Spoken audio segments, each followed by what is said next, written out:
সবাইকে আমন্ত্রণ জানাচ্ছি চ্যানেল 24 এর সাপ্তাহিক স্বাস্থ্য বিষয়ক নিয়মিত আয়োজন জিসকা ফার্মা নিবেদিত পিউলি মেডিকেল 24 অনুষ্ঠানে। প্রিয় দর্শক, আপনাদের সাথে আছি আমি ডাক্তার অর্থি জোখরেফ। সাম্প্রতিক সময়ে নানা ধরনের ব্যাধি যেমন ডায়াবেটিস, ওজনাধিক্যতা কিংবা অনিয়ন্ত্রিক জীবনযাপন সবকিছু মিলিয়ে ফ্যাটি লিভার যেন একটি নীরব মহামারীতে পরিণত হয়েছে। তবে অনেকেই জানে না যে এই ডিজিজটি দীর্ঘদিন ধরে তারা নিজেদের শরীরে ক্যারি করছে এবং অনেক ক্ষেত্রে আমরা বুঝে উঠতে পারি না যে আমাদের করণীয় বিষয়গুলো কি। দর্শক, আজকের আলোচনায় আমরা কথা বলবো ফ্যাটি লিভার নিয়ে, কারা আক্রান্তের ঝুঁকিতে এবং ফ্যাটি লিভার হলে আমাদের জীবনযাপন কিংবা খাদ্যাভ্যাসে কতটুকু পরিবর্তন আনা প্রয়োজন এবং অনেক ক্ষেত্রে আমরা যদি এই বিষয়টিকে অবহেলা করি কী ধরনের রোগ ব্যাধি এই রোগটিকে বাড়িয়ে তুলতে পারে। আমরা প্রত্যেকটি বিষয় নিয়ে আলোচনা করব এবং আলোচনা করবার জন্য স্টুডিওতে আমাদের সাথে উপস্থিত রয়েছেন অধ্যাপক ডাক্তার এ.কে.এম. শামসুল কবির, অধ্যাপক মেডিসিন বিভাগ এবং লিভার বিভাগ, মেডিসিন পরিপাকতন্ত্র লিভার রোগ বিশেষজ্ঞ, holy family red crescent medical college ও হাসপাতাল। দর্শক, আজকের আলোচনার বিষয়ে যে কোনো তথ্য কিংবা পরামর্শের জন্য চাইলেই ফোন দিতে পারেন টেলিভিশন স্ক্রলে দেখানো নাম্বারে। আমরা চেষ্টা করব আমাদের বিশেষজ্ঞ চিকিৎসকের দ্বারা আপনার এই বিষয়গুলো নিয়ে আলোচনা করবার। স্যার, স্বাগত আমাদের আজকের আয়োজনে। ধন্যবাদ আমাকে আজকের অনুষ্ঠানে আহ্বান করে কিছু বলার সুযোগ করে দেওয়ার জন্য। স্যার, আপনাকেও ধন্যবাদ। খুব প্রাসঙ্গিক বিষয় নিয়ে আমরা আলোচনা শুরু করছি, ফ্যাটি লিভার। শুরুতে একটু জানা জরুরি যে ফ্যাটি লিভার বলতে আমরা কি বুঝি। ধন্যবাদ। তার আগে একটা কথা বলে নেওয়া দরকার জনসাধারণের জন্য যে গতকালকে কিন্তু ওয়ার্ল্ড ফ্যাটি লিভার ডে বা বিশ্ব ফ্যাটি লিভার দিবস পালন করা হয়েছে 11ই জুন আর কি। তো এটার কারণ কিন্তু WHO এই জিনিসটা করছে বিগত কয়েক বছর ধরে, যেহেতু ফ্যাটি লিভারকে এখন বিশ্বব্যাপী ডায়াবেটিস বা ডায়াবেটিসের সাথে সংশ্লিষ্ট অন্য 8-10টা মেটাবলিক ডিজিজ বা বিপাকীয় রোগের সাথে গুরুত্বপূর্ণ একটা রোগ হিসেবে তুলনা করা হয় এবং বলা হচ্ছে যে এই রোগটা থাকলে মানুষের শরীরে প্রতি 3 জনে 1 জন লিভার সিরোসিস রোগে আক্রান্ত হওয়ার সম্ভাবনা থাকে। এবং যেহেতু এটা একটা অত্যন্ত ফ্যাটাল ডিজিজ, খারাপ ধরনের রোগ লিভার সিরোসিস, এবং এখান থেকে কখনো কখনো লিভার ক্যান্সারও হতে পারে এবং এটার যে বার্ডেন সামাজিক এবং অর্থনৈতিক, সেটা কিন্তু একটা দেশের পক্ষে বহন করা খুব দুষ্কর, সে দেশের অর্থনৈতিক অবস্থা যাই হোক না কেন। সেই জন্য বিশ্ব স্বাস্থ্য সংস্থা এখন ডায়াবেটিসের পাশাপাশি, ব্লাড প্রেশারের পাশাপাশি বা অন্যান্য যে সমস্ত নন কমিউনিকেবল ডিজিজ, যে সংক্রামক ব্যাধি না কিন্তু এটা একটা দেশে দিনের পর দিন মানুষের মাঝে থাকে, সেরকম একটা গুরুত্বপূর্ণ রোগ হিসেবে পরিগণিত করছে। তো তাহলে যে প্রশ্নটা আপনি করেছিলেন যে ফ্যাটি লিভার বলতে আমরা কি বুঝি, একদম সোজা সাপটা বললে লিভারে যদি কোনো কারণে একটা মানুষের চর্বি জমে যায় এবং সেটার জন্য লিভারের স্বাভাবিক যে কার্যক্ষমতা বা কাজ করার যে প্রক্রিয়াগুলো আছে সেটি বাধাগ্রস্ত হয়, তাহলে সেই অবস্থাটাকে আমরা ফ্যাটি লিভার ডিজিজ বলে থাকি। তো এই যে ফ্যাটি লিভার হচ্ছে, মানে অনেক ক্ষেত্রে তো মানুষ বুঝে উঠতে পারে না, একটু জানতে চাই যে আক্রান্তের ঝুঁকিতে কারা রয়েছে। প্রথম কথা, আসলে এটা তো ধরা পড়ে তখনই যে যখন একটা মানুষ ধরুন কোনো একটা কারণে সেই রোগে আক্রান্ত, অথবা সে তার, আমরা অনেকে করি না যে 6 মাস পর পর বা বছরে একবার হেলথ চেক আপ করি। তো আমি আমার হেলথ চেক আপ করতে গেলাম, সেখানে একটা থাকলো যে আলট্রাসোনোগ্রাফি করতে হবে আমার পুরো পেটে, তখন কিন্তু প্রথমে এটা ধরা পড়ে। ফ্যাটি লিভারে কিন্তু আসলে কোনো সুনির্দিষ্ট লক্ষণ নেই, হ্যাঁ, যে এই যেমন একটা ম্যালেরিয়ার লক্ষণ থাকে, ডেঙ্গু রোগের লক্ষণ থাকে, একটা থাইরয়েড হরমোন ডিসঅর্ডার হলে তার কিছু লক্ষণ থাকে, কিন্তু এই ফ্যাটি লিভারে কিন্তু একেবারে সুস্পষ্টভাবে কোনো লক্ষণ পাওয়া যায় না, যেহেতু এই রোগটা অন্য 8-10টা রোগের কমপ্লিকেশন বা সহযোগী একটা রোগ হিসেবে থাকে। তো সচরাচর আলট্রাসোনোগ্রাফি করতে গেলে এই রোগটা ধরা পড়ে।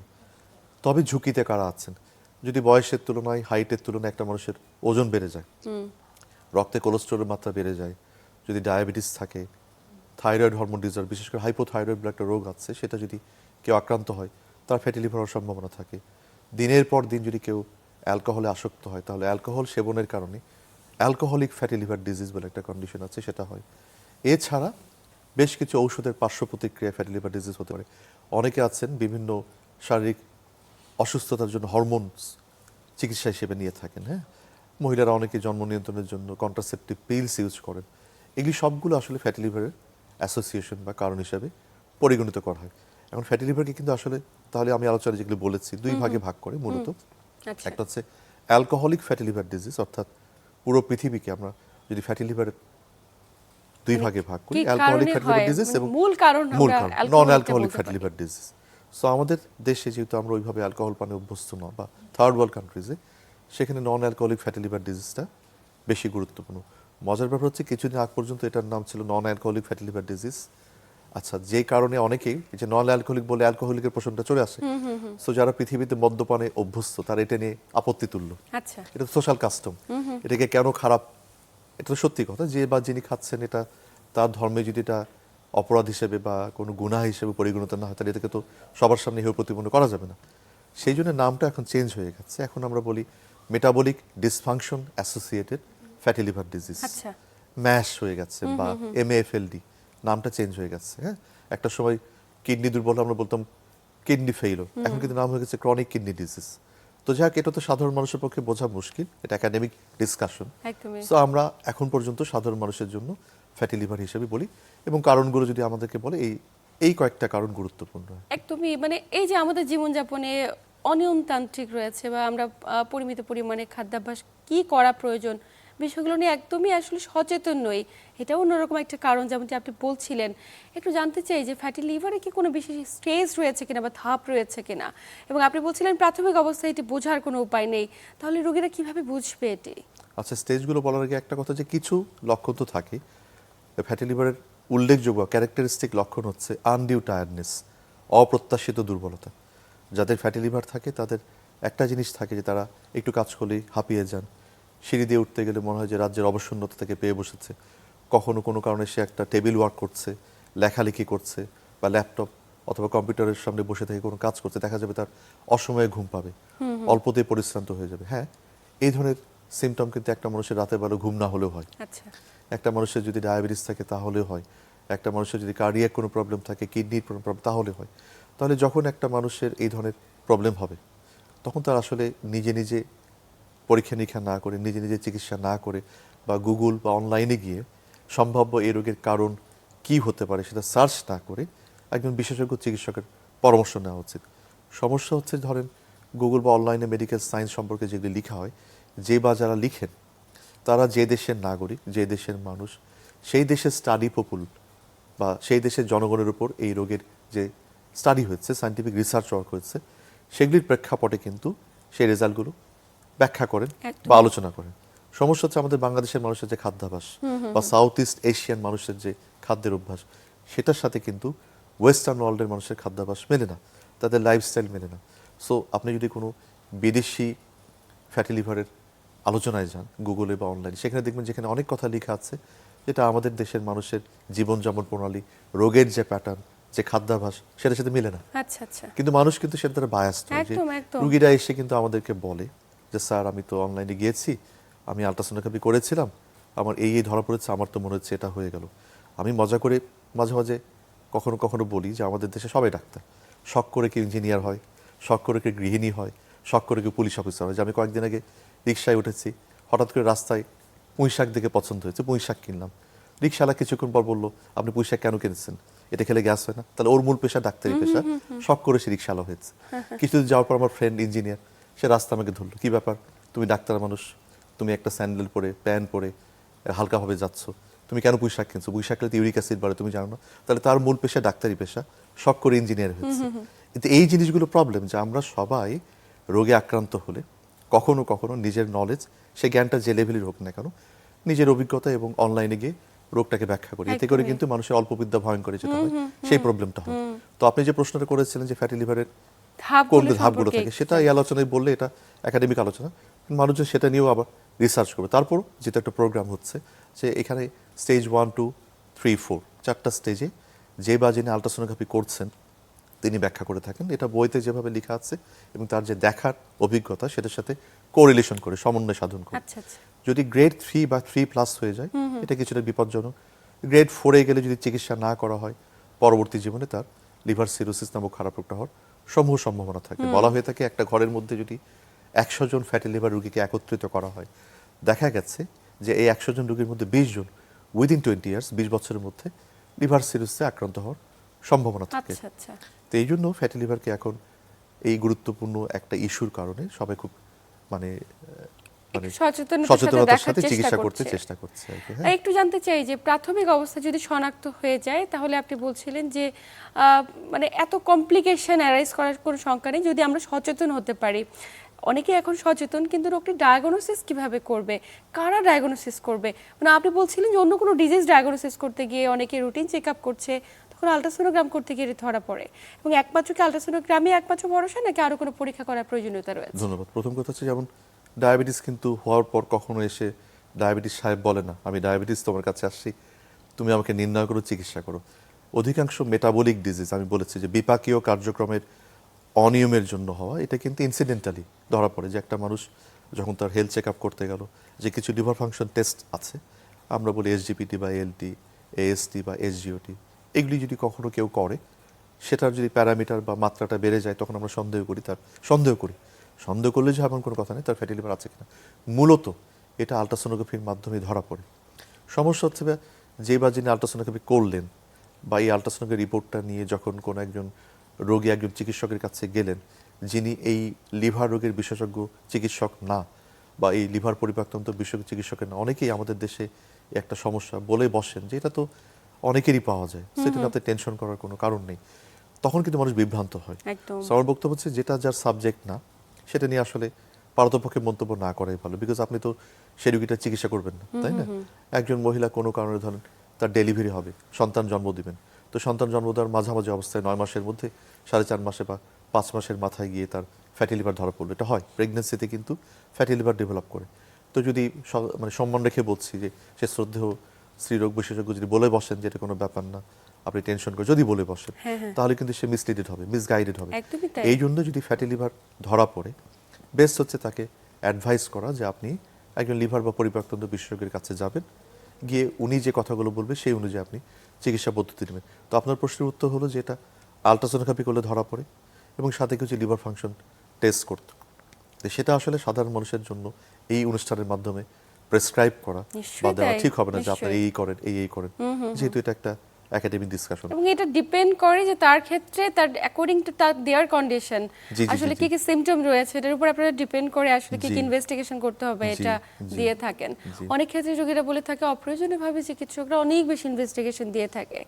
এই যে একটি ভ্রান্ত ধারণা রয়েছে রোগীদের, এই জায়গা থেকে বেরিয়ে আনার জন্য আপনার কি কোনো বিশেষ পরামর্শ খুব থাকবে? মজার একটা কথা বলি, ধরুন আমাদের দেশে যখন একজন মহিলার বিয়ে হয়, বিয়ের সময় কিন্তু অনেক মেয়ে আছেন কান্নাকাটি করে, কবুল বলে না।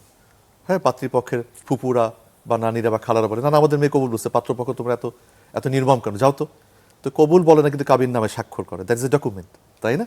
একদম। তাহলে একজন চিকিৎসক হিসাবে একজন রোগীর জন্য যেগুলি লাগে, একটা মানুষ দরিদ্র না সহায় সম্বলহীন, এটা কিন্তু আসলে রাষ্ট্রের দায়িত্ব, তাই না? আমার দায়িত্ব একটা মানুষকে চিকিৎসা করা।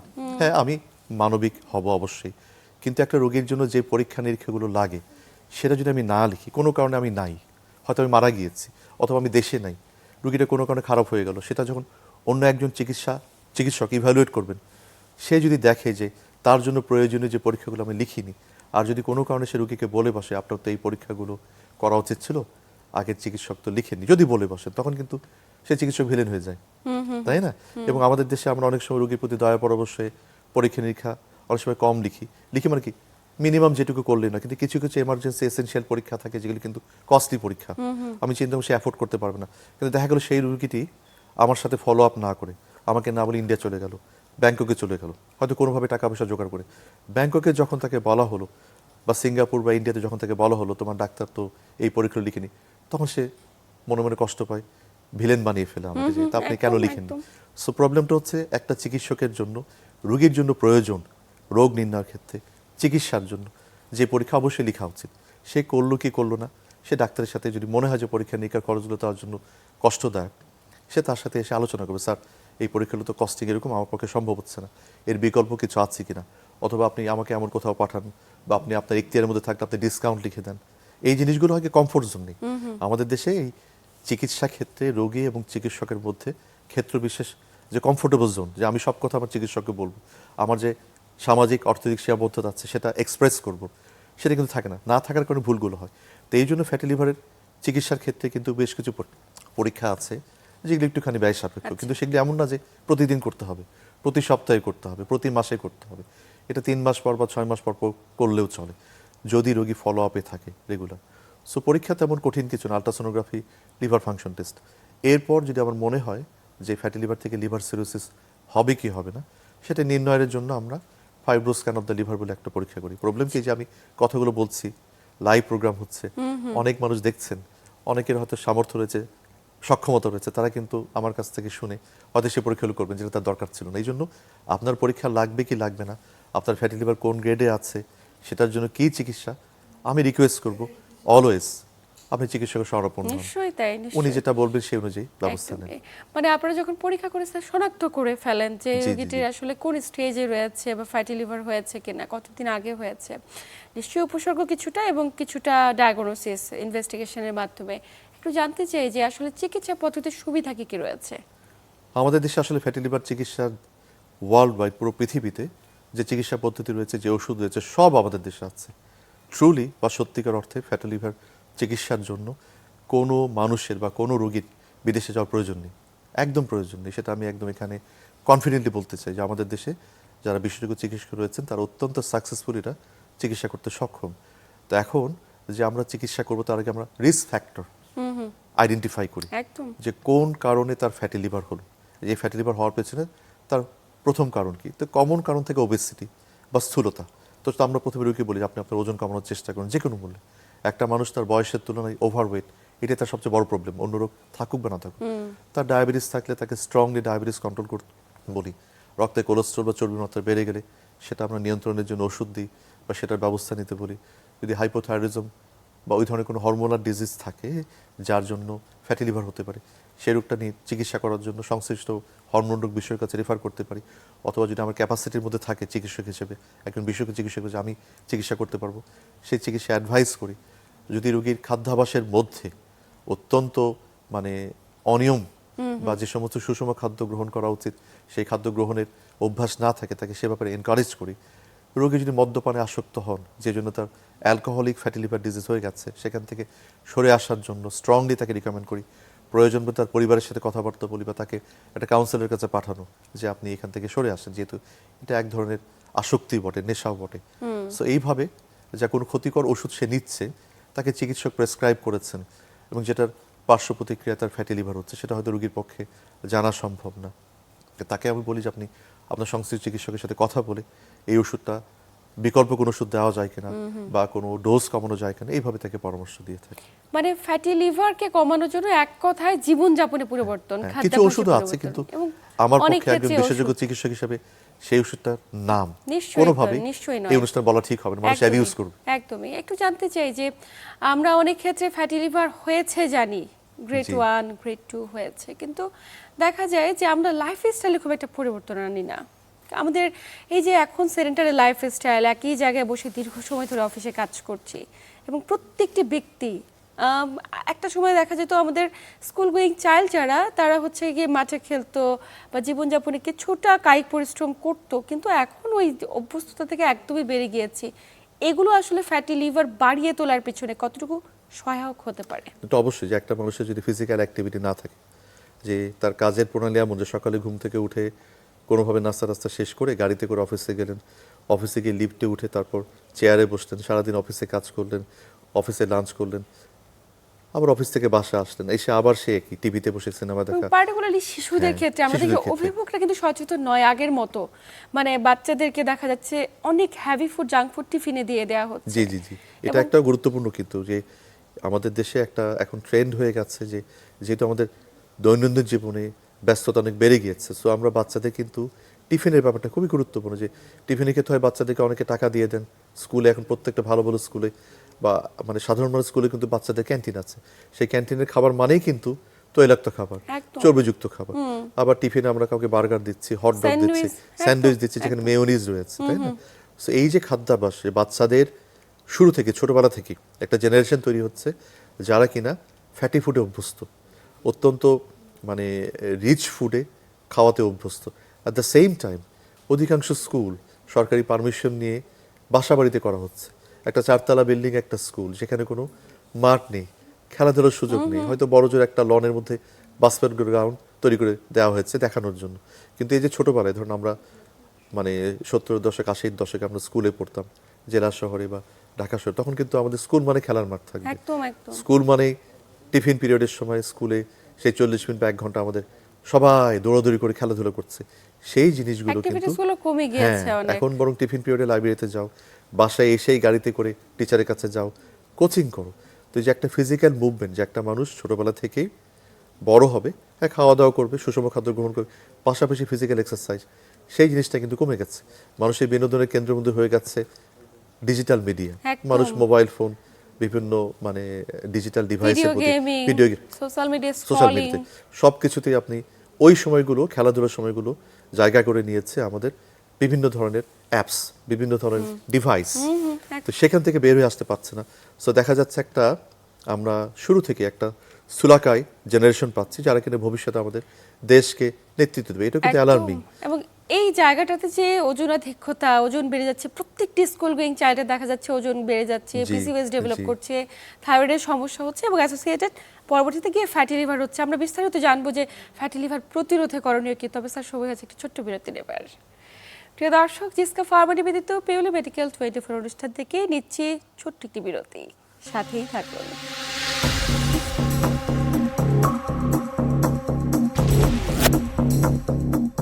এর আগে যেমনটি বলছিলাম যে ফ্যাটি লিভারে আক্রান্তের ঝুঁকিতে যারা রয়েছে তাদের মধ্যে এখন স্কুল গোয়িং চাইল্ডরাও ইনক্লুড হয়ে গিয়েছে। একদম কম বয়সী বাচ্চাদের মধ্যে আমরা ফ্যাটি লিভার পাচ্ছি এবং শুধুমাত্র অযাচিত জীবনযাপনের একমাত্র কারণ। এই জায়গাটিতে হয়তো বা পরিবর্তন আনলে অনেক ক্ষেত্রে এটিকে কমানো সম্ভব, কিন্তু অনেক ক্ষেত্রে এই রোগীরা জানার পরেও খুব একটা সচেতন হয় না। সচেতন না হলে আসলে কি কি ধরনের কমপ্লিকেশন হতে পারে একটু জানতে চাই। সচেতন না হলে, যেটা আগে আমরা আলোচনা কিছুটা বলেছি, যে সিরোসিস অফ দ্য লিভার, যেটা কিন্তু অত্যন্ত ফ্যাটাল ডিজিজ, মানে অত্যন্ত একটা ঝুঁকিপূর্ণ রোগ, ক্যান্সারের মতোই গুরুত্বপূর্ণ, যেখানে স্থায়ী কোনো চিকিৎসা নাই বর্তমানে আমাদের দেশে। হ্যাঁ, চিকিৎসা হচ্ছে বহির্বিশ্বে, পার্শ্ববর্তী দেশগুলোতে লিভার প্রতিস্থাপন। সেটাও এমন না যে ছেলের হাতের মোয়া। একটা লিভার প্রতিস্থাপন করতে গেলেও সে ক্রাইটেরিয়ার মধ্যে পড়ে কিনা, যে আমার টাকা আছে, আমি গেলাম ইন্ডিয়া বা সিঙ্গাপুর, থাইল্যান্ডে বা পাকিস্তানেও হচ্ছে লিভার প্রতিস্থাপন, নেপালে হচ্ছে, ভুটানে শুরু হবে।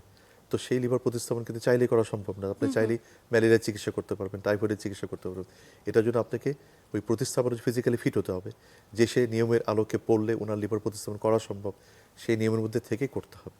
তখন সিরোসিস হলে কিভাবে বুঝবো? একদমই। প্রথমত হচ্ছে সিরোসিসের কোনো লক্ষণ নাও থাকতে পারে। আমাদের সময় এরকম হয় না যে একটু অ্যাসিডিটি হচ্ছে, গ্যাস হচ্ছে, পেটটা ভারী ভারী লাগছে, খেতে ইচ্ছে করছে না, উইক লাগছে, আমরা কি করি?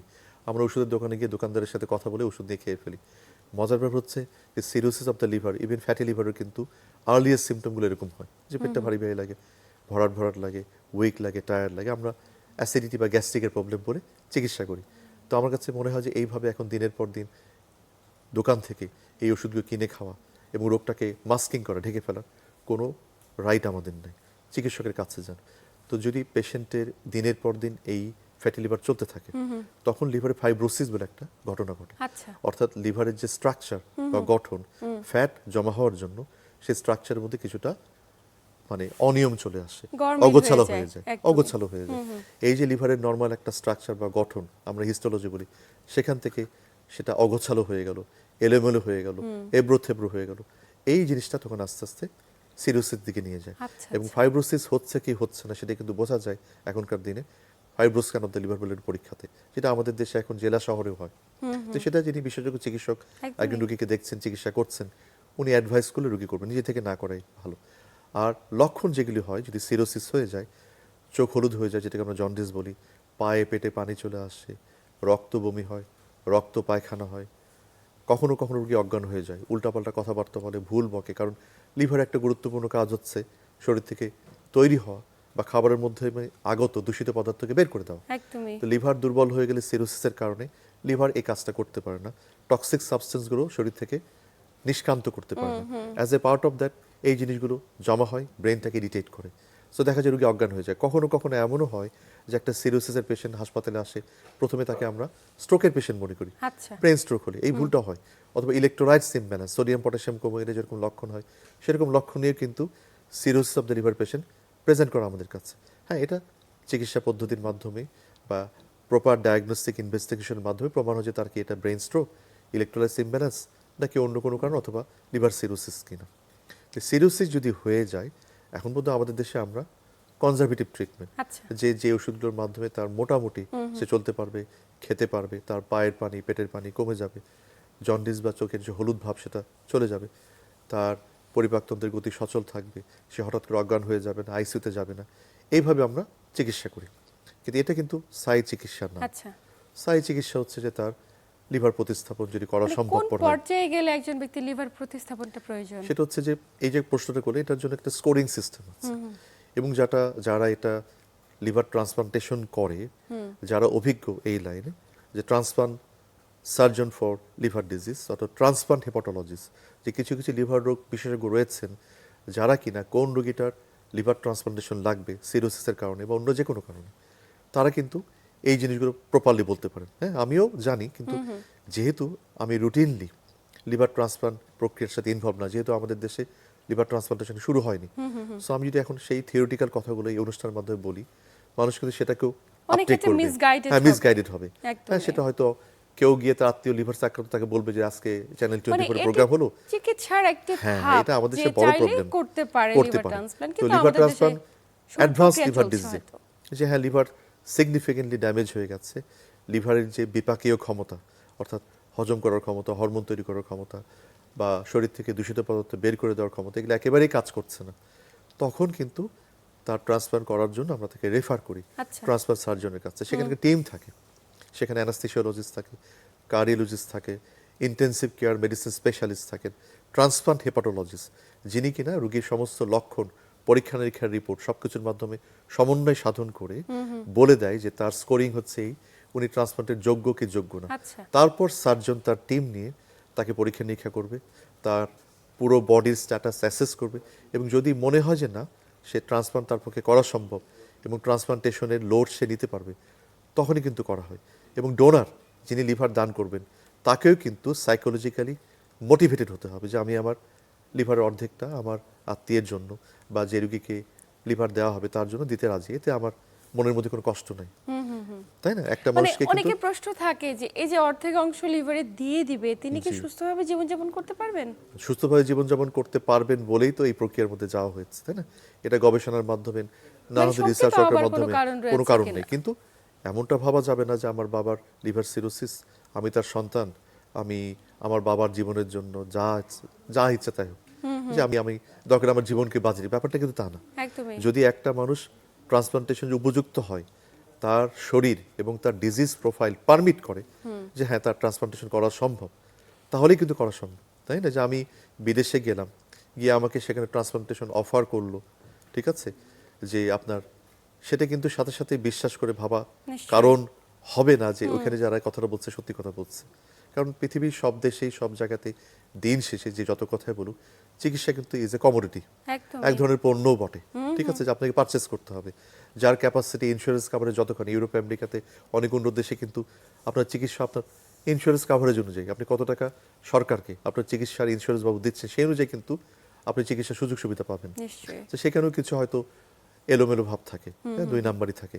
সো সেটা আসলে যদি আমাকে ডাক্তার অফার করেও সেটা আমার জন্য সুইটেবল কিনা, সেটাও কিন্তু একটা বড় ফ্যাক্টর। হাবাটা অনেক বেশি হ্যাঁ। জরুরি। স্যার, একটি প্রশ্ন এক্ষেত্রে চলেই আসে, এই যে লিভার ট্রান্সপ্লান্টের কথা বলছি আমরা, আমরা কখনো চাই না কোনো ব্যক্তিকে লিভার ট্রান্সপ্লান্ট পর্যন্ত ওই পর্যায়ে পৌঁছাতে হোক, কিন্তু লিভার সিরোসিস এটা কি কখনো আসলে নিয়ন্ত্রণযোগ্য ব্যাধি নাকি নিরাময়যোগ্য? নিরাময়যোগ্য ব্যাধি এই অর্থে বলা ঠিক না, যেহেতু এটা ইরিভার্সিবল বাই ডেফিনিশন বলা হয়ে থাকে, যেটা ক্রনিক প্রোগ্রেসিভ ইরিভার্সিবল কন্ডিশন, মানে একবার সিরোসিস হয়ে গেলে সামনের দিকে যেতেই থাকে। কেউ যদি বলে যে না লিভার সিরোসিস হয়ে গেছে, ভালো হয়ে গেছে, কথাটা ভুল।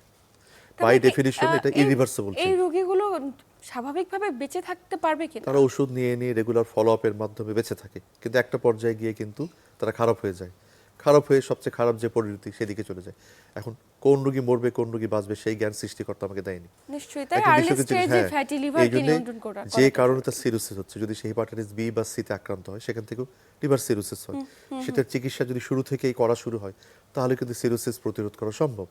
একটা পেশেন্টের ফ্যাটি লিভার গ্রেড 1 বা 2 তে আছে বা গ্রেড 3 তেও আছে, কিন্তু তার যে রিস্ক ফ্যাক্টরগুলো সেগুলি মডিফাই করে তাকে প্রপার খাদ্যাভ্যাস, ওষুধ দিয়ে তার ডায়াবেটিস বা অন্যান্য সমস্যা থাকলে সেগুলি প্রপারলি নিয়ন্ত্রণ করলে তাহলে কিন্তু অবশ্যই সিরোসিস প্রতিরোধ করা সম্ভব। মানে সবকিছুর মূলে একটাই কথা যে প্রাথমিক অবস্থায় যে কোনো লিভারের রোগকে শনাক্তকরণ করার বিকল্প কিছু নেই, মানে Exactly. লিভার সিরোসিসের মতো একটি কঠিন জি, জি, জটিলতাকে জি। প্রিভেন্ট করার জন্য অবশ্যই কখনো চাই না লিভার সিরোসিসের মতো জটিল একটি রোগে পৌঁছাক যেখানে আসলে পার্মানেন্ট কোনো ওষুধ নেই বা পার্মানেন্ট কোনো ট্রিটমেন্ট নেই, যেখানে লিভার ট্রান্সপ্লান্টে একমাত্র ভরসা at the end of the day. জি। একটু জানতে চাই যে লিভার ক্যান্সার, অনেকেই জানে লিভার ক্যান্সারে আক্রান্ত হচ্ছে, কিন্তু লিভার ক্যান্সার কাদের হয়ে থাকে সাধারণত, আক্রান্তের ঝুঁকিতে কারা এবং বুঝার কোনো উপায় রয়েছে কিনা? ক্যান্সার যখন হয়ে যায় তখন তার কিছু করার থাকে না। বোঝার উপায় হচ্ছে যে একটা মানুষের ওজন কমে যাবে, তার শরীর রক্তশূন্য হয়ে যাবে, খাওয়ার রুচি একেবারে নষ্ট হয়ে যাবে। যে কোনো ক্যান্সারের প্রাইমারি তিনটা লক্ষণ আমরা বলি অ্যানিমিয়া বা রক্তশূন্যতা, অ্যাস্থেনিয়া বা ওয়েট লস, আর অ্যানোরেক্সিয়া লস অফ অ্যাপিটাইট। এই তিনটে যদি কারো থাকে তখন সন্দেহ করতে হবে। হ্যাঁ, একজন মানুষ ডিপ্রেশনে ভুগলেও কিন্তু এটা হয়। তাহলে যখন একটা মানুষের এই ধরনের প্রবলেম হচ্ছে সে বিশেষজ্ঞ চিকিৎসকের শরণাপন্ন হবেন। উনি উনার মেধা দিয়ে উনার অভিজ্ঞতা দিয়ে রোগ নির্ণয় করার চেষ্টা করবেন। তো লিভার ক্যান্সার সচরাচর যাদের লিভার সিরোসিস হয়, cirrhosis of the liver itself is a risk factor for the development of liver cancer. Cirrhosis যে কারণেই হোক না কেন, ফ্যাটি লিভার থেকে হোক বা মদ্যপান আসক্তির কারণে হোক অথবা হেপাটাইটিস বি, সি বা অন্য যে কোনো কারণে হোক না কেন, এটা যদি হয়ে যায় এটা কিন্তু পরবর্তী জীবনে লিভার ক্যান্সারের দিকে টার্ন নেওয়ার সম্ভাবনা থাকে। তাহলে প্রথমত যার লিভার সিরোসিস হয়ে গেল তাকে রেগুলার স্ক্রিনিং করতে হবে। আচ্ছা, স্ক্রিনিং করতে এবং সেই অনুযায়ী ব্যবস্থা নিতে হবে, যেহেতু এখানে একটা potential risk factor liver cancer. So সেটা একটা কারণ। কখনো কখনো কোনো কারণ আমরা জানি না যে হয়ে গেছে ক্যান্সার। যে কোনো ক্যান্সারের নাম্বার ওয়ান কারণ কিন্তু ইডিওপ্যাথিক। ইডিওপ্যাথিক মানে কার হবে সেটা সৃষ্টিকর্তা একমাত্র যারা লিখে রেখেছে তার জন্য। হয়ে গেলে তখন তার চিকিৎসা করতে হবে। ঠিক আছে। এবং পাশাপাশি জানতে চাই যখন লিভার ক্যান্সার হলো, আপনি বিশেষ কিছু উপসর্গের কথা বলছিলেন, কিন্তু আমাদের দেশের চিকিৎসা ব্যবস্থাপনায় লিভার ক্যান্সারের সর্বাধুনিক চিকিৎসা পদ্ধতিগুলো কি অ্যাভেলেবল রয়েছে? অবশ্যই অ্যাভেলেবল রয়েছে, যেহেতু আমি এই সাবজেক্টের স্পেশালিস্ট। এখানে একটা পেশেন্টের লিভার ক্যান্সার হয়ে গেলে আমরা প্রথমে দেখার চেষ্টা করি যে এটা অ্যাডভান্স স্টেজে আছে কিনা, যে অলরেডি লিভার ক্যান্সার এবং সেটা অন্যান্য অঙ্গ বা শরীরের বিভিন্ন জায়গায় ছড়িয়ে গেছে। সেরকম কোনো রোগী যদি আমাদের কাছে চলে আসে, এটা কিন্তু ট্রুলি সত্যিকার অর্থে তার কোনো আর সাই চিকিৎসা নাই। এখানে হতাশাজনক প্যালিয়েটিভ চিকিৎসা, যে ওষুধ নিয়ে সে যেন ভালো থাকে, খাওয়া দাওয়া করতে পারে, চলাফেরা করতে পারে, আত্মীয় স্বজনের সাথে স্বাভাবিকভাবে জীবনযাপন করতে পারে।